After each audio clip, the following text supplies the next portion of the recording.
கர்த்தர் நல்லவர். ஆமென். அப்ப ஆபிரகாமுடைய ஆசீர்வாதம் நிறைய இருக்குதுன்னு நான் சொன்னேன். ஆபிரகாமுக்கு கர்த்தர் 7 விதமான ஆசீர்வாதங்களை சொல்லி அதை செய்து முடித்தார். சொல்றவர் மாத்திரமல்ல, அதை என்ன பண்றாரு? செய்து முடிக்கிறவரா இருக்கிறார். ஆதியாகமம் 12ஆம் அதிகாரத்துல 2-3 வசனங்களை நீங்கள் என்ன செய்யணும்னா தினமும் அறிக்கை செய்து அதை நீங்கள் உரிமை பாராட்ட வேண்டும். அல்லேலூயா.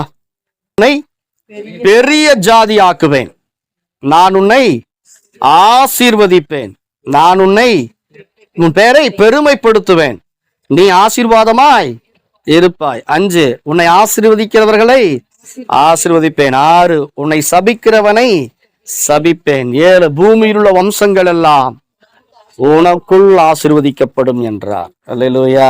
பார்த்து சொல்லுவார்கள், கர்த்தர் ஆபிரகாமுக்கு சொன்னபடியே அவன் புறப்பட்டு போனான். முதல்ல எல்லாத்தையும் வாக்குத்தத்த வசனங்களை என்ன பண்ணிட்டாரு? உயிலா எழுதி கொடுத்தார். நீ நல்லா இருப்ப, சுகமா இருப்ப, சேமமா இருப்ப, நீண்ட தீர்க்காயுசுள்ளவனா இருப்ப, உன் மூலமா எல்லாரும் ஆசீர்வதிக்கப்பட போறாங்க. நீ உனக்கு பேரு என்னது? ஆசீர்வாதம் தான். உன்னை பார்க்கிறவங்க ஆசீர்வதிக்கப்படுவாங்க. நீ எங்க போனாலும் அவங்க ஆசீர்வதிக்கப்படுவாங்க. அல்லேலூயா. உங்களுடைய பிரச்சனை எங்க போனாலும் அங்க அவங்களுடைய எல்லா சாபங்களையும் முறியடிச்சு அவங்க ஆசீர்வாதமா மாறிடுவாங்க ஆபிரகாம் அப்படின்னு சொன்னார். இதெல்லாம் கேட்டுட்டு ஆபிரகாம் இன்னும் இல்ல, பாபேல்லயே இருக்கல, பாபிலோன்லயே இருக்கல. வசனம் சொல்ல அடுத்த வசனம், கர்த்தர் ஆபிரகாமுக்கு சொன்னபடியே அவன் புறப்பட்டு போனான்.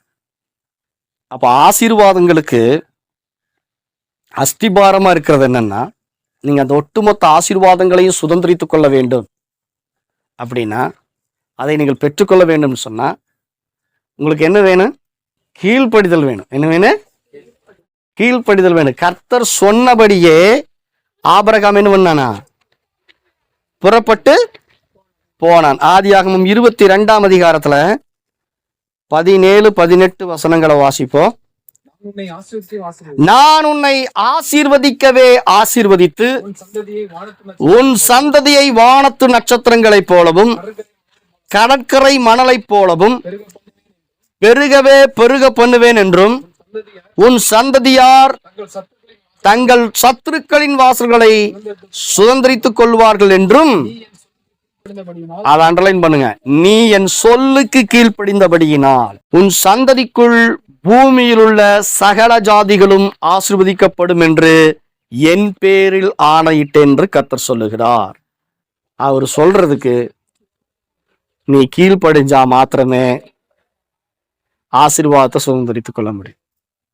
வீட்டுல யாரெல்லாம் கீழ்ப்படுறீங்க? தாய் தகப்பனுக்கு கீழ்ப்படுறீங்களா? சீரியஸா பேசுறேன். கீழ்ப்படியாதவங்களுடைய வாழ்க்கையில அழிஞ்சு போச்சு. அது கிறிஸ்துவுக்குள் இருக்கிற ஒரு தாய் தகப்பன்மாருக்கு பிள்ளைகள் என்ன செய்யணும்? என்ன பண்ணணும்? கீழ்ப்படியணும். 1 சாமுவேல் 15ஆம் அதிகாரத்துல கீழ்ப்படிதலை குறித்து சாமுவேல் தீர்க்கதரிசி சொல்லுகிறார். கீழ்ப்படிதல் எவ்வளவு முக்கியம் தெரியுங்களா?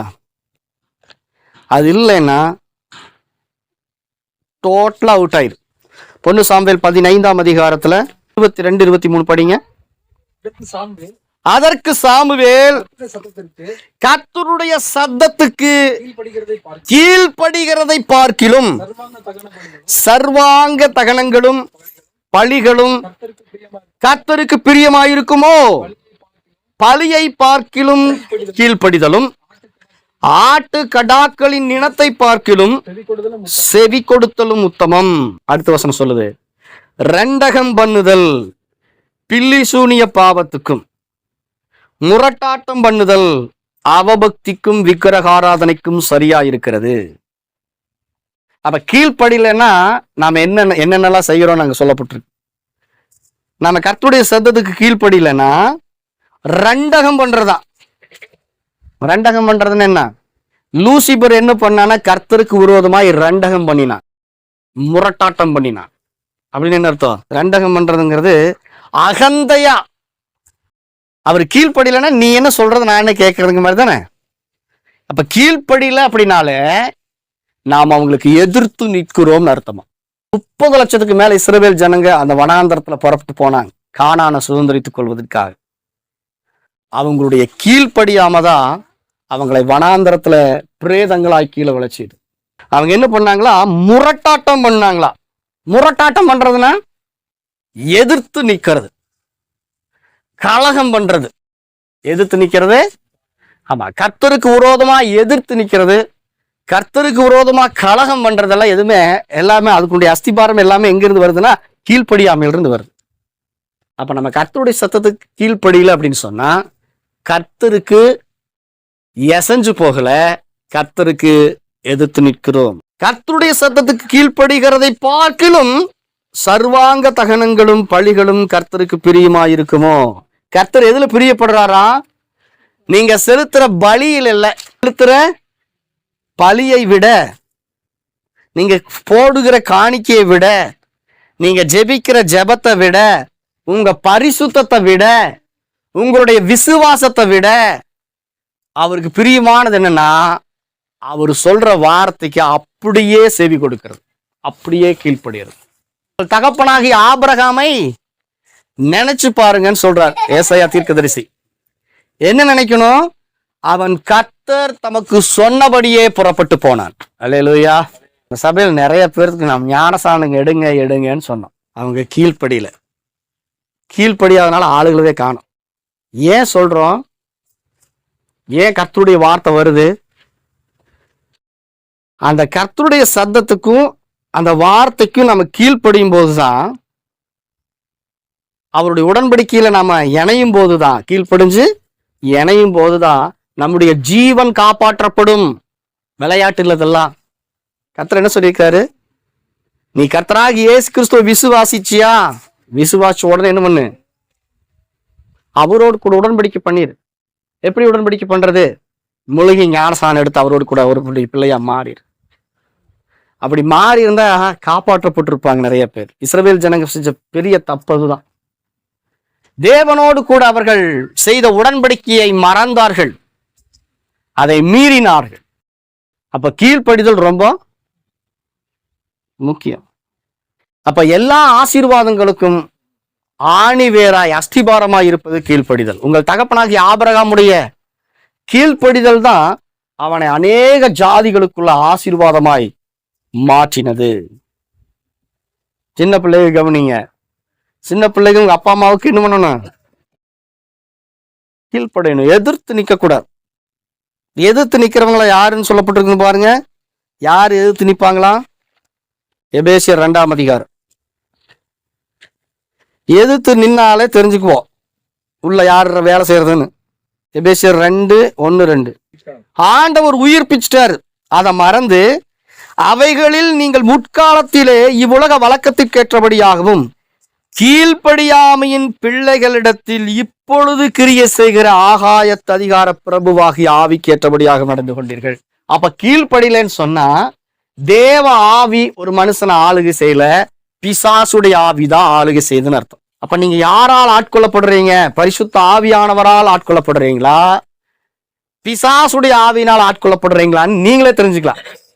எப்படி தெரிஞ்சுக்கலாம்னா, தேவனுடைய வார்த்தை வரும்போது அதுக்கு எப்படி எழுத்து நிற்கும் பாரு உள்ள மனசு. என்ன பண்ணு முடியாது அப்படிங்கிற மாதிரி அதை எழுத்து நிற்கும். அது ஒரு அசுத்தாவி. அது என்ன செய்யணும்? நீங்க கடிந்து கொள்ளணும். என்ன பண்ணு? ஆமா, உங்களை தடுக்குது பார்த்தியா வர முடியாம, அதை நீங்க கடிந்து கொள்ளணும். அது என்ன பண்ணணும்?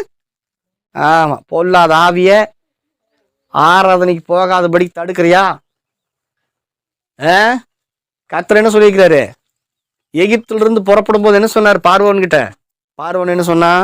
இந்த ஜனங்களை நான் என்ன பண்ண முடியாது, அனுப்ப முடியாதுன்னு சொல்றான். அவன் எனக்கு தான் என்ன பண்ணணும்? அவங்க ஊழியம் செய்யணும், அவங்க என்னத்தான் வணங்கணும், அவங்க என்னத்தான் ஆராதிக்கணும், அவங்க எனக்கு தான் வேலை செய்யணும், எனக்கு தான் அவங்க கட்டடம் கட்டணும், எனக்கு தான் அவங்க வயல்வெளியில போய் விதைக்கணும், அறுக்கணும், பிடிக்கணும், எல்லா வேலையும் அவங்க தான் செய்யணும். அதனால அவங்களை நான் என்ன பண்ண மாட்டேன், விட மாட்டேன். எதுக்கு விட மாட்டேன்? கர்த்தர் எதுக்கு சொல்றாரு? அவர்கள் வனாந்திரத்துல புறப்பட்டு போய் கர்த்தரை ஆராதிக்க வேண்டும். மோசே சொல்றாரு அவங்க கர்த்தரை ஆராதிக்கணும். அவங்க கர்த்தரை ஆராதிக்கக்கூடிய ஜனங்கள். அவங்களை ஏன் நீ தடுக்கிற? அப்போ யார் தடுக்கிறா? யார் தடுக்கிறா? தேவனை ஆராதிக்க கூடாதபடிக்கு யார் தடுக்கிறா? பார்வோன். பிசாஸ். எதுக்கு தடுக்கிறான்? நீங்க ஆராதிச்சு பழகிட்டீங்கன்னா நீங்க பாலும் தேனும் ஓடுற தேசத்தை சுதந்திரிச்சுக்குவீங்க. நீங்க ஆசீர்வாதமா மாறிடுவீங்க. யாருக்கு நீங்க அடிமையா இருக்க மாட்டீங்க. செழிப்புள்ளவங்களா மாறிடுவீங்க. அது அவனுக்கு பிடிக்காது. பிசாசுக்கு என்னது பிடிக்காது. அதனாலதான் என்ன செய்யறான்? கரெக்டா ஞாயிற்றுக்கிழமை வந்து நிற்பான். எல்லா நாளும் விட்டுருவான். கரெக்டா ஞாயிற்றுக்கிழமை வந்து நின்றுவான். மறுபடியும் எகிப்துக்கே இழுக்க பாக்குறான். மறுபடியும் எகிப்துக்கே இழுக்க பாக்குறான். ஆனா நல்லா உங்களுக்கு ஒரு நற்செய்தி சொல்றேன். நீங்க செங்கடலை தாண்டி வந்து விட்டீர்கள். அல்லேலூயா. எகிப்தியன் செங்கடலோடு கூட மூழ்கடிக்கப்பட்டு விட்டான். என்னைக்கு அவங்க செங்கடலுக்குள்ள உட்பிரவேசிச்சாங்களோ அப்பவே ஞானஸ்நானத்துக்குள்ள அந்த உடன்படிக்கைக்குள்ள வந்துட்டாங்க. அப்ப பின்தொடர பார்வோம் நம்மள என்ன பண்ண முடியாது, அழிக்க முடியாது. அப்ப பின்தொடர்கிற பார்வோன் என்ன செய்யறான்? மறுபடியும் அந்த வருத்தத்துல, மறுபடியும் அந்த பாரத்துல, அடிமத்தனத்துல கொண்டு போறதுக்கு தான் என்ன பண்ணுவான்? உங்களை பிடிச்சி இழுப்பான். புதுசா வர்றவங்க கேவனிங்க. அப்போ அதுக்குள்ள நாம என்ன பண்ணக்கூடாது? போகக்கூடாது. அதுக்கு நாம என்ன செய்யணும்னா கர்த்தருடைய சத்தத்துக்கு உடனே என்ன பண்ணிடணும்? செவி கொடுத்துருவோம், கீழ்ப்படிஞ்சிடணும். அதுக்கு வந்து தாமதமே பண்ணக்கூடாது. அதுக்கு என்ன பண்ணக்கூடாது? பாருங்க, ஆபிரகாம் கிட்ட கர்த்தர் சொன்ன உடனே ஆண்டவரே நான் 1 வாரம் கழிச்சு நான் என்ன பண்ண போறேன்? புறப்பட்டு போறேன்னு சொல்ல வசனம் சொல்லுவார். கர்த்தர் ஆபிரகாமுக்கு சொன்னபடியே அவன் புறப்பட்டு போனான். சொன்ன உடனே கீழ்ப்படிஞ்சிடணும். நீங்க சொன்ன உடனே கீழ்ப்படிலன்னா ஆபத்து வந்துடும். என்ன வந்துரு? ஓப்பனா பேசினத உங்களுக்கு எல்லாம் மண்டையில் நல்லா உரைக்கும்னு நினைக்கிறேன். ஆபத்து வந்துரு, செத்து போயிடுவோம். என்ன பண்ணிடுவோம்? ஆமா, கர்த்தருடைய வார்த்தைக்கு ஒரு மனுஷன் செவி கொடுக்கலன்னு சொன்னா முதல்ல ஆத்துமாவில் செத்து போயிடுவோம். தேவனுக்கும் உங்களுக்குள்ள உறவு என்ன ஆயிரு? செத்து போயிடும். ஆதாம் தேவனுடைய வார்த்தையை மீறின உடனே தேவனுக்கும் அவனுக்கும் உள்ள கனெக்ஷன் கட் ஆயிடுச்சு. கனெக்ஷன் ஆயிடுச்சு, கட் ஆயிடுச்சு. அப்ப நம்ம பாவத்துக்கும் அக்கிரமங்களுக்கும் ஏற்கனவே மரித்து விட்டோம். கிறிஸ்துவுக்குள்ள பிழைச்சிருக்கிறோம். அப்ப என்ன செய்யணும்னா தேவனுக்கு முதலிடம் கொடுக்க வேண்டும். சும்மா ஆபிரகாமுடைய ஆசீர்வாதம் வந்துடாது. சும்மா ஆபிரகாமுடைய ஆசீர்வாதம் என்ன பண்ணணும்? ஆபிரகாம் செஞ்ச கிரிகளை அவன் என்ன செஞ்சா? ஒண்ணு தேவனை விசுவாசித்தான். அல்லேலூயா. தேவனை விசுவாசித்தான். அவர் சொன்னதுக்கு அப்படியே கீழ்ப்படிஞ்சான். அல்லேலூயா. அப்ப கீழ்ப்படிதல் ரொம்ப முக்கியம். அதுதான் சாமுவேல் தீர்க்கதரிசி சொல்றார் சவுலை பார்த்து, நீ ராஜாவா இருக்கிறத விட நீ ராஜாவா இருக்கலாம். ஆனா கர்த்தருடைய சத்தத்துக்கு என்ன பண்ணணும்? நீ தேவனுடைய பிள்ளையா இருக்கலாம். ஆனா கர்த்தருடைய சத்தத்துக்கு என்ன பண்ணணும்? செவி கொடுக்கணும், கீழ்ப்படியணும். தேவன் சொல்ற எல்லாமே கீழ்ப்படிஞ்சதுங்க. அவர் சொன்ன உடனே ஓகே ஆண்டவரேன்னு சொல்லிச்சு, உடனே கீழ்ப்படிஞ்சது. ஆனா மனுஷன் மட்டும் என்ன பண்ணல? கீழ்ப்படியில. ரோமர் 5ஆம் அதிகாரத்துல வாசிச்சீங்கன்னா 18ஆம் வசனம், ஆகையால் ஒரே மீறுதலினாலே எல்லா மனுஷருக்கும் ஆக்கினை தீர்ப்பு ஏதுவான தீர்ப்பு உண்டானது போல ஒரே நீதினாலே எல்லா மனுஷருக்கும் ஜீவனை அளிக்கும் நீதிக்கு ஏதுவான தீர்ப்பு உண்டாயிற்று. அப்போ ஒரு மனுஷனுடைய மீறுதலினாலே அவனை மரணம் ஆண்டு கொண்டது. வசனம் சொல்லுது, ஒரு மனுஷனுடைய மீறுதலினாலே ஒருவன் மூலமாய் மரணம் வந்து என்ன பண்ணிடுச்சா? ஆட்சி செய்ய ஆரம்பிச்சிருச்சா. சிங்காசனத்துல கொண்டு போய் மரணத்தை உட்கார வச்சு நீ எங்களை ஆளுப்பான்னு சொல்ற. எப்போ? தேவனுடைய சத்தத்துக்கு மீறும் போது. தேவனுடைய சத்தத்துக்கு கீழ்ப்படிஞ்சோம்னா சிங்காசனத்துல ஜீவன் உட்கார்ந்து நம்மளை ஆளுகை செய்யும். அல்லேலூயா. எது உங்களை ஆட்சி செய்யணும்னு முடிவு பண்ணுங்க. பாவம் ஆட்சி செய்யணுமா? நீதி ஆட்சி செய்யணுமா? நீதிதான் ஆட்சி செய்யணும். அப்படின்னா கர்த்தருடைய சத்தத்துக்கு உடனே செவி கொடுக்கணும். உடனே என்ன பண்ணணும்? கீழ்ப்படியணும். அப்பனாத்தான் அவர் நம்மை ஆண்டு கொள்வார். நம்ம கீழ்ப்படியலைன்னா மற்றதுக்கு நம்மை ஆண்டு கொள்ளும். ஆபிரகாம் கர்த்தருடைய சத்தத்துக்கு உடனே செவி கொடுத்தான். கர்த்தர் என்ன பண்ணாரு? அவனை நீதிமானாக்கினார்.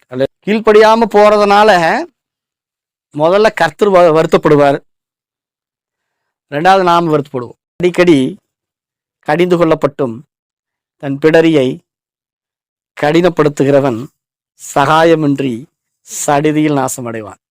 நீதிமொழிகள் 29:1 சொல்லுது. அதனால கர்த்தர் ஒரு சத்தத்துக்கு போய் எழுந்து ஜெபம் பண்ண சொல்றாரா? நைட்ல ஒரு உணர்வு வரும், உடனே என்ன பண்ணணும்? எழுந்திரிச்சு எதுக்கு ஜெபம் பண்றேன்னு தெரியலையா, நல்லா அந்நிய பாஷையில் என்ன பண்ணணும்? ஜெபம் பண்ண ஆரம்பிச்சிடணும். ஒரு இடத்துக்கு போகணும் அப்படின்னு முடிவு பண்றீங்க, முக்கியமான இடத்துக்கு, நல்லா ஆவி நிறைஞ்சு ஜெபம் பண்ணீங்கன்னா உங்களுக்கு மனசுல திருப்தி வந்ததுன்னா போகணும். இல்லைன்னா ஆவியில் ஒரு சமாதானம் இருக்கு, அந்த சமாதானம் வர வரைக்கும் ஜெபம் பண்ணணும். அதுக்கப்புறம் தான் நீங்க என்ன பண்ணணும்? போகணும். கர்த்தர் உங்களோடு கூட பேசுவார், இடைப்படுவார். அப்படி நம்ம மீறி போகும்போது என்ன நடக்கும்? நஷ்டம் வந்துடும். என்ன, கர்த்தர் நம்மளை விட மாட்டார் அந்த அளவுக்கு. அப்ப என்னன்னா, நாம எல்லா விதத்திலும் ஜெயிக்கணும்னு கர்த்தர் விரும்புறார். அதனாலதான் கீழ்ப்படிய சொல்றாரு. எப்படி கீழ்ப்படியணும்? சொல்லிட்டாரு அதனால கீழ்ப்படிய, அப்படி இல்லை. அவர் மேல வச்சிருக்கிற அன்பு அதிகமாச்சுன்னா ஆட்டோமேட்டிக்கா நம்ம கீழ்ப்படிய ஆரம்பிச்சிருவோம். ஏன் கீழ்ப்படிய மாட்டாங்க அப்படின்னா, தேவனா நேசிச்ச விதம் அந்த மாதிரி. 2 பிள்ளைகள் இருக்கிறாங்க, நாங்க சொல்றதுக்கு உடனே கீழ்ப்படிஞ்சாங்கன்னு என்ன அர்த்தம்? அவங்க என்னை ரொம்ப நேசிக்கிறாங்கன்னு அர்த்தம். அல்லேலூயா. கீழ்ப்படியலன்னு வச்சுக்கோங்க, அந்த நேசத்துல ஏதோ கொஞ்சம் விரிசல் ஏற்பட்டுருச்சுன்னு அர்த்தம். அப்ப தேவனை நாம அதிகமா நேசிச்சோம்னா நிச்சயம் என்ன பண்ணுவோம்? அவர் கீழ்ப்படியதுனால நம்மளுக்கு நன்மையே தவிர தீமை இல்லை. அதை நாம் புரிஞ்சுக்கணும். பாருங்க, சவுல் ராஜா அவன் பாருங்க கர்த்தருடைய சத்தத்துக்கு கீழ்ப்படியவே இல்லை. கர்த்தர் என்ன சொன்னாரு? அமலேக்கியர் கையில் இருக்கிற எல்லாத்தையும் அழிச்சிருனார். உன் எதிராளியா இருக்கிற அமலேக்கியர் கையில் இருக்கிற எல்லாத்தையுமே அழிச்சிரு, அதை கொண்டு வராதன்னு சொன்னார். ஆனா அவன் என்ன செஞ்சான்? அமலேக்கியனை ஜெயிச்சு ஆடு மாடுகள் எல்லாத்தையும் கொண்டு வந்துட்டான். என்ன பண்ண வந்துட்டான்? ஆமா, சாமுவேல் சொல்றாரு, எல்லாத்தையும் அழிச்சிட்டியாப்பா, அமலேக்கியன் கொண்டாந்து எல்லாத்தையும் அழிச்சிட்டியா அப்படிங்களா? எல்லாம் சுத்தமா எல்லாம் பண்ணிட்டேன், அழிச்சிட்டேன் அப்படின்னு பொய் சொல்றான். என்ன சொல்றான்?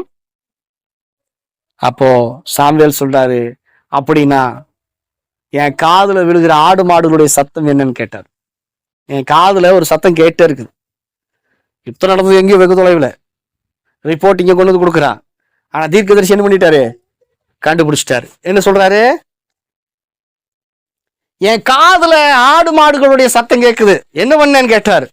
இல்ல, முதல் தர ஃபர்ஸ்ட் குவாலிட்டி செகண்ட் குவாலிட்டி இருக்கிறதெல்லாம் ஆடு மாடுகள் என்ன பண்ணிட்டேன்? கொண்டு வந்துட்டேன். எது கொண்டு வந்த? கர்த்தருக்கு பலி செலுத்துறதுக்கு கொண்டு வந்த. அதுக்குதான் கர்த்தர் சொல்றாரு, ஏய் முட்டாளே, நீ பலி செலுத்துறதை விட என் சத்தத்துக்கு என்ன பண்ணு? செவி கொடுன்னு சொன்னார். நீ எல்லாத்தையும் அழிச்சிருக்கணும். நீ என்ன பண்ணிட்ட? என் சத்தத்தை அப்பவே மீறிட்ட. என் சத்தத்தை நீ புறக்கணிச்சு தள்ளிட்ட. அதனால நானும் உன்னை பண்ணிட்டேன், புறக்கணிச்சு தள்ளுறேன்னு சொல்லிட்டேன். அப்போ கீழ்ப்படிதல்ங்கிறது ரொம்ப முக்கியமானது. அல்லேலூயா. நம்ம எல்லாருக்காகவும் கிறிஸ்து சிலுவையிலே கீழ்ப்படிந்தாராம், தம்மை தாமே தாழ்த்தினாரா. ஒரு மனுஷனுடைய கீழ்ப்படியாமையினாலே மரணம் வந்தது போல இயேசு கிறிஸ்து என்னும் ஒரு மனுஷன் இந்த பூமிக்கு அவரு கீழ்ப்படிஞ்சதுனால நமக்கு ஜீவன் வந்துருச்சு. அல்லேலூயா. அதான் நற்செய்தி. அல்லேலூயா. ஆனா அதை நாம என்ன பண்ணணும்? அதை நாம ரெஸ்பான்ஸ் பண்ணணும், அதை நம்ம சீரியஸா எடுத்துக்கணும். அல்லேலூயா.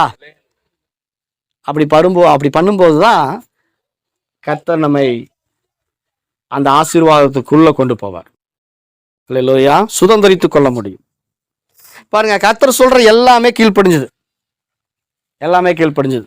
உதாரணத்துக்கு கொண்டு பார்த்தீங்கன்னா, மீன் என்ன பண்ணுச்சு? மீன் கீழ்ப்படிஞ்சது. பாருங்க, வாசிங்க யோனா புஸ்தகம். நம்ம ஆபிரகாமை போல கீழ்ப்படிதல் உள்ளவர்களா மாறணும்னு கர்த்தர் விரும்புறாரு. அப்பதான் நீங்க அந்த ஆசீர்வாதத்துக்குள்ள நம்ம போக முடியும். 1ஆம் அதிகாரத்துல 17வது வசனத்தை வாசிங்க. அவனை காப்பாத்துறதுக்காகவே கர்த்தர் ஒரு மீனை ஆயத்தம் பண்ணி வச்சிருந்தார். அவன் கீழ்ப்படியாம போயிட்டான். என்ன பண்ணி போயிட்டான்? யோனா கீழ்ப்படியில. கர்த்தர் அவனை நினிவேவுக்கு போன்னு சொன்னார். இவன் எங்க போறான்? அவரு கிழக்க போக சொன்னா இவன் நேரம் மேக்க போறான். வசனம் சொல்லுது, யோனா 1ஆம் அதிகாரத்துல 3வது வசனம். அப்பொழுது யோனா, அவன் பார்த்தீங்கன்னா அவனுடைய வாழ்க்கை அப்படியே டவுன் ஆகிட்டே இருக்கு. ஃபர்ஸ்ட் தர்சீஸ் போவான், அது டவுன், நினிவேவுக்கு டவுனா இருக்கு. அதுக்கப்புறம் கப்பலுக்கு போவான், அதுக்கப்புறம் கப்பலுடைய அடித்தட்டத்துக்கு போவான், அதுக்கப்புறம் கடலுக்குள்ள போவான், அதுக்கப்புறம் கடலுக்குள் இருக்கிற மீனுக்குள்ள போவான். அவனுடைய வாழ்க்கை எப்படி போயிட்டு இருக்குது? கீழே போயிட்டு இருக்குது. அவனுடைய வாழ்க்கை எப்படி இருக்குது? முதல்ல கர்த்தருடைய சமூகத்தை விட்டு விலகினா பாருங்க, விலகின உடனே அவனுடைய வாழ்க்கை அப்படியே டவுன் ஆயிட்டு போயிட்டு இருக்கு. முதல்ல அவனுடைய பிரசனத்திலிருந்து அவன் வெளியே வந்தான். வெளியே வந்த உடனே தர்சீஸுங்கிற அந்த டவுனான பகுதிக்கு போறான் பாருங்க, கீழ் நோக்கி போறான். அங்க போய் ஒரு கப்பலை பார்த்து கப்பலுடைய அடித்தட்டத்துக்குள்ள போறான், மறுபடியும் கீழான நிலைமைக்கு போறான். அதுக்கப்புறம் அவனை தூக்கி என்ன பண்ணாங்க, கடல்ல தூக்கி போட்டான், கடலுக்குள்ள போறான். அதுலயும் மீன் என்ன பண்ணுச்சே, அதுக்கும் கீழே அவனுடைய வயிற்றுக்குள்ள கொண்டு போயிடுச்சு.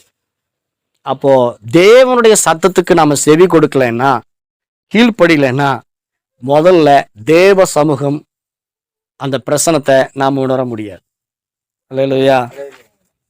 அப்ப தேவ சமூகத்தையும் தேவ பிரசனத்தையும் நாம உணரலைன்னா துணிகரமா வேலையை நடக்க ஆரம்பிச்சிருவோம். நினிவேவுக்கு போச்சோன்னா தர்சீசுக்கு துணிகரமா எந்திரிச்சு புறப்பட்டு போவோம். தெய்வ பயமே என்ன ஆயிரு, தேவனுடைய பிரசன்னத்தை நாம உணரலைன்னு சொன்னா துணிகரமான பாவத்துக்குள்ள போயிடுவோம். தேவன் ஒரு காரியத்தை சொல்றாருன்னா அதை நாம் செஞ்சிடணும்.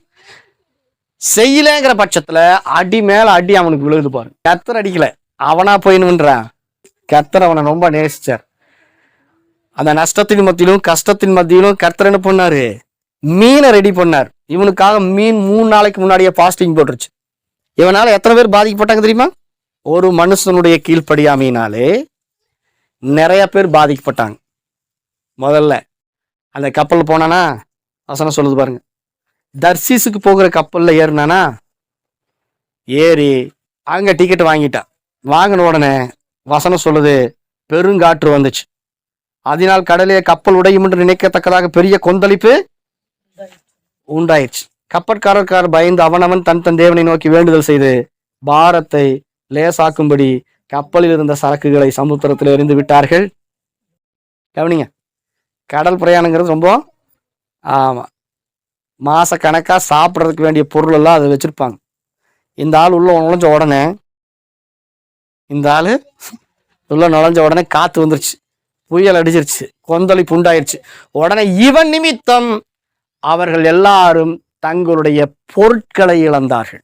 என்ன பண்ணாங்க, ஒரு பெரிய நஷ்டம் அங்க வந்துருச்சு. நஷ்டம், கீழ்ப்படியாம போனோம்னா நஷ்டம் வந்துடும். அடுத்து பாருங்க, அப்பொழுது மாலுமி அவனிடத்துல வந்து பாருங்க, என்ன பண்ணா, யோனாவோ வென்றால் கப்பலின் கீழ்த்தட்டில் இறங்கி போய் படுத்துக்கொண்டு அயர்ந்த நித்திரை பண்ணினான். ஒரு தைரியம் யோனாவுக்கு. தேவ பிரசனத்தை விட்டு நம்ம போய் அவருக்கு ஆப்போசிட்டா நம்ம செயல்பட்டு இருந்தோம்னா துணிகரம் ஆட்டோமேட்டிக்கா வந்துரு. துணிகரம் வந்துருச்சுன்னா உசுருக்கும் கூட பயப்பட மாட்டோம். உசுருக்கு கூட நம்ம யோனாவோ வென்றால் கப்பலின் கீழ்த்தட்டில் இறங்கி போய் படுத்துக்கொண்டு அயர்ந்த நித்திரை பண்ணினான். அப்பொழுது மாலுமி அவனிடத்துல வந்து, பாருங்க எவ்வளவு பிரச்சனையை கொடுக்குறான்னு பாருங்க. இவன் பாட்டில் நினிவேக்கு போயிருந்தானே இந்த பிரச்சனை உங்களுக்கு வந்திருக்காது. பாரு, இவன் என்ன சொல்றான், மாலுமி நீ நித்திரை பண்ணுகிறது. அப்ப கர்த்தருடைய சமூகத்தை விட்டு விலகி போனோம்னா, கீழ்ப்படியாம போனோம்னா நம்மளது எல்லாமே தூங்கிரு. நம்மளது எல்லாமே தூங்கி போயிரு. பிசினஸ் தூங்கி போயிரு, வேலை தூங்கி போயிரு. கடைசி நீ என்ன பண்ணி சோம்பேறியாகி எழுந்திருந்து உன் தேவனை பாருங்க. அவன் வந்து சொல்றான், ஒரு உலகத்தான் வந்து என்ன பண்றா, அட உனக்கு ஏன் இவ்வளவு கஷ்டம், இவ்வளவு பிரச்சனை போராட்டம், நீ எந்திரிச்சு என்ன பண்ணு, சர்ச்சுக்கு போயிட்டு இருந்திய வாரமே பிய இங்க படுத்துட்டு இருக்கிறேன்னு கேட்பாங்க. கேட்டிருக்காங்களா உங்கள? அப்பதான் யோனாவை பார்த்து தெரிஞ்சுங்க, அட சர்ச்சுக்கு போயிட்டு இருக்கிற வரைக்கும் நல்லா தான் இருந்தது. பாருங்க, அடுத்து பாருங்க, நீ நித்திரை பண்ணுகிறத எழுந்திருந்து உன் தேவனை வேண்டிக்கொள், நாம் அழிந்து போகாதபடிக்கு சுவாமி ஒருவேளை நம்மை, அவனுக்கு தெரியுது நாம சாகாம இருக்கணும், ஒரு நஷ்டம் இல்லாம இருக்கணும் அப்படின்னா கர்த்தரை என்ன பண்ணணும், தேடணும் அப்படின்னு அவன் சொல்றான். அவர்கள் யார் நிமித்தம் இந்த ஆபத்து நமக்கு நேரிட்டது என்று நாம் அறியும்படிக்கு சீட்டு போடுவோம் வாருங்கள் என்று ஒருவர் சொல்லிக்கொண்டு சீட்டு போட்டார்கள். யோனாவின் பேருக்கு சீட்டு விழுந்தது. சமூகத்தை விட்டுட்டு நீங்க வெளியே போயிட்டீங்கன்னா, கீழ்ப்படியாம போயிட்டீங்கன்னா நீங்க தான்னு அவன் கண்டுபிடிச்சிருவா. பாருங்க, அப்பொழுது அவர்கள் அவனை நோக்கி, யார் நிமித்தம் இந்த ஆபத்து நமக்கு நேரிட்டது என்று நீ எனக்கு சொல்ல வேண்டும், உன் தொழில் என்ன? அவன் கேட்கிற கேள்வி கேளுங்க, உன் பிசினஸ் என்னப்பா, நீ எங்கிருந்து வர்ற, உன் தேசம் எது, நீ என்ன ஜாதி என்று கேட்டார்கள். அதுக்கு அவன், நான் எபிரேயன். அவன் சொல்றான் பாருங்க ஒரு ஸ்டேட்மெண்ட், சமுத்திரத்தையும் பூமியையும் உண்டாக்கின பரலோகத்தின் தேவனாகி கர்த்தரிடத்தில் பயபக்தி உள்ளவன். பொய் பித்தலாட்டலாம். பயபக்தி உள்ளவனவன், பயபக்தி இருந்தா கர்த்தர் சொன்ன இடத்துக்கு போயிருப்பா. நாம கர்த்தருடைய சமூகத்தை விட்டு விலகி போயிட்டு கர்த்தருக்கு பிரியமில்லாத ஒரு இடத்துல இருந்துட்டு நான் கர்த்தரிடத்துல பயபக்தி உள்ளவன் நீ சொன்னேன்னா, நீங்களே உங்க மனசாட்சியை பார்த்து கேட்டு பாருங்க. அல்லேலூயா. யோனாவுடைய மனசாட்சி என்ன சொல்லுது, பயபக்தி உள்ளவன். அப்ப அடுத்த உண்மை ஒத்துக்கிறான், அது ரொம்ப முக்கியம். 10வது வசனம், அவன் கர்த்தருடைய சமூகத்தில் நின்று விலகி ஓடி போகிறோம் என்று தங்களுக்கு அறிவித்ததினால் அந்த மனுஷர் மிகவும் பயந்தார்கள். ஓ, கர்த்தரை விட்டே நீ விலகி ஓடுனேனா, கர்த்தரை விட்டே நீ விலகி ஓடுறேன்னா நாங்க பயப்படுறோம்டா அவரை விட்டு விலகி ஓடுறதுக்கு. தேவ சமூகத்தை விட்டு விலகி ஓடக்கூடாது. அல்லேலூயா. பாருங்க 12வது வசனம். அதற்கு அவன், நீங்கள் என்னை எடுத்து சமுத்திரத்துல போட்டு விடுங்கள், அப்பொழுது சமுத்திரம் உங்களுக்கு அமர்ந்திருக்கும். என் நிமித்தம் இந்த பெரிய கொந்தளிப்பு உங்கள் மேல் வந்துச்சு. ஆனா அவங்க என்ன செய்யறாங்கன்னு பாருங்க. அந்த மனுஷர் கரை சேரும்படி வேகமாய், ஆனாலும் சமுத்திரம் வெகு மும்புறமாய் கொந்தளித்து கொண்டே இருந்தபடியினால், ஆமா, இந்த கீழ்ப்படியாமை என்கிற இந்த யோனாவை தூக்கி போடுற வரைக்கும் கொந்தளிப்பு அடங்க, கொந்தளிப்பு சமாதானம் இருக்காது. மற்றவங்களுக்கும் நாம பாரமா மாறிடுவோம். இவன் மற்றவங்க எல்லாத்துக்கும் பாரமா மாறினா காரணம் என்ன? இவன் தேவ சமூகத்தை விட்டு போனான். இவன் யாரு? ஆபிரகாமுடைய சந்ததியில வந்தவன். இவன் ஆபிரகாமுடைய குமாரன். இவன் கர்த்தருடைய சமூகத்தை விட்டு கர்த்தருடைய சத்தத்துக்கு செவி கொடுக்காம போனதுனால மற்றவங்களுக்கு என்ன ஆயிட்டான்? பாரமா மாறிட்டான். சொல்லுங்க, நீங்க ஆசீர்வாதமா இருக்கணுமா? மற்றவங்களுக்கு பாரமா இருக்கு. பக்கத்துல கை பிடிச்சு கேளு. ஆபிரகாம் மற்றவங்களுக்கு ஆசீர்வாதமா இருந்தான். யோசேப்பு மற்றவங்களுக்கு ஆசீர்வாதமா இருந்தான். யாக்கோபு மற்றவங்களுக்கு ஆசீர்வாதமா இருந்தான். காரணம் என்னன்னா, அவங்க ஆபிரகாமின் சந்ததி என்பதை உணர்ந்து ஆபிரகாமுக்கு சொன்ன வார்த்தையில, அந்த உடன்படிக்கையில அவங்க நிலைத்திருந்தார்கள். அல்லேலூயா. ஆனா இவன் அவனுடைய உடன்படிக்கையில நிலைக்காம விலகி போனதுனால இவ்வளவு பிரச்சனை வந்திருக்கு. இப்ப பாருங்க, கர்த்தர் மீனுக்கு கட்டளையிட்டார் யோனாவை விழுங்கும்படிக்கு. அப்ப மீன் என்ன பண்ணுச்சு? கர்த்தருடைய சத்தத்துக்கு. அப்புறம் நீங்க செவி கொடுக்க மாட்டீங்க. கர்த்தருடைய சத்தத்துக்கு மீன் செவி கொடுத்தது. மீன் கிட்ட ஆண்டவர் சொன்னார், 3 நாள் நீ எதுவும் சாப்பிடாதன்ட்டார். 3 நாள் நீ எதையுமே, சரிங்க ஆண்டவரே, என்ன செய்யணும்? என்னுடைய ஊழியக்காரனை பத்திரமா பார்த்துக்கோங்க. அப்ப கர்த்தர் எவ்வளவு இரக்கமும் உருக்கமும் அன்பு உள்ளவரா இருக்கிறாரு. எவ்வளவோ நஷ்டங்கள் கஷ்டங்கள் வந்தால் நம்முடைய ஜீவன் என்ன ஆயிருது? தப்பிச்சிருது. ஏன் அந்த பிரச்சனை வரணும்? இந்த போராட்டம் வரணும்? நாம் என்ன பண்ணலாம்? சரி பண்ணிக்கலாமே. அப்ப பாருங்க, யோனாவை விழுங்கும்படி ஒரு பெரிய மீனை கர்த்தர் ஆல்ரெடி ப்ரிப்பேர்ட் பண்ணி வச்சிருக்காரு. அந்த மீன் வயிற்றில யோனா ராப்பகல் 3 நாள் இருந்துட்டு அதுக்கப்புறம் தான் ஜெபம் பண்றாரு. இது முதல்ல செஞ்சிருக்கலாம். 2ஆம் அதிகாரத்துல பாருங்க. முதல் அதிகாரத்துல கர்த்தருடைய சமூகத்தை விட்டு விலகி ஓடி போயிட்டார். ஜெபமே பண்ண மாட்டேன்ட்டார். ஆண்டவர் கணக்கு சம்மந்தம் இல்லைங்கிற மாதிரி ஓடிட்டாரு. இப்ப 2ஆம் அதிகாரத்துல பிரச்சனையும் போராட்டம் அதிகமாய் வந்த உடனே நாம் கர்த்தரை தேட ஆரம்பிக்கிறோம். விண்ணப்பம் பண்ணி அவன் பண்றான், ஜெபம் பண்றான். அப்போ எல்லா சிருஷ்டிப்புகளும் கர்த்தருடைய சத்தத்துக்கு செவி கொடுக்கிறது. மீன் செவி கொடுத்துருச்சு. கழுதை கேட்டுச்சுங்க. கழுதை என்ன பண்ணுச்சு? தீர்க்கதரிசியை சுமந்து போயிட்டு இருந்த கழுதை கேட்டுச்சு. கழுதை மேல உட்கார்ந்துட்டு இருந்த தீர்க்கதரிசி கேட்கல, கர்த்தருடைய சத்தத்துக்கு செவி கொடுக்கல. உடனே கர்த்தர் என்ன செஞ்சாரு?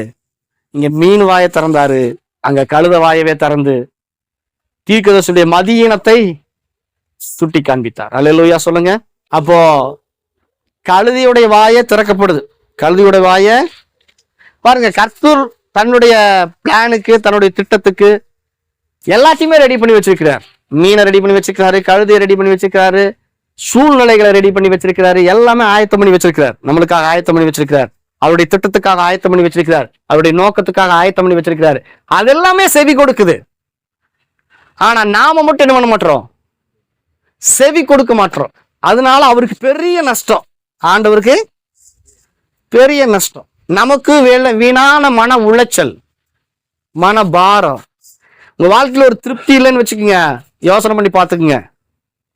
நம்ம கர்த்தருடைய காரியத்துல கரெக்டா இருக்கிறோமான்னு பாருங்க, சிந்திங்க. தேவனை தேடுற விஷயத்துல, ஆலயத்துக்கு வருகிற விஷயத்துல கரெக்டா இருக்கிறோமான்னு நம்ம கவனிக்கணும். அல்லேலூயா. சொல்லுக்கு கீழ்ப்படிந்தபடியினால் கர்த்தர் அவனை சகல தேசத்துக்கும் ஆசீர்வாதமாய் வைத்தார். யோனா கர்த்தருடைய சத்தத்துக்கு செவி கொடுக்காததுனால பெரிய நஷ்டத்தை சந்திச்சார். கடைசியில் ஒரு வழிக்கு என்ன பண்ணிட்டாரு? கர்த்தரோடு கூட மனம் பொருந்தி விட்டார். கர்த்தர் என்ன பண்ணிட்டாரு? அவரை காப்பாத்தி வெளியே கொண்டு வந்து ஒரே பிரசங்கத்துல அந்த பட்டணத்தவே கர்த்தர் பண்ணிட்டாரு, மாத்திட்டார். வேதத்துல அப்படி ஒரு பிரசங்கியார் யாருமே இல்லை. இயேசு கிறிஸ்துவும் கூட அப்படி செய்யல. யோனா என்ன செஞ்சாரு? ஒரே பிரசங்கத்துல அந்த பட்டணத்துல இருக்கிற 1,20,000க்கும் மேற்பட்ட ஜனங்களை ஒரே பிரசங்கத்துல கர்த்தர் என்ன பண்ணார்னா அவன் மூலமாய் அந்த ஜனங்களை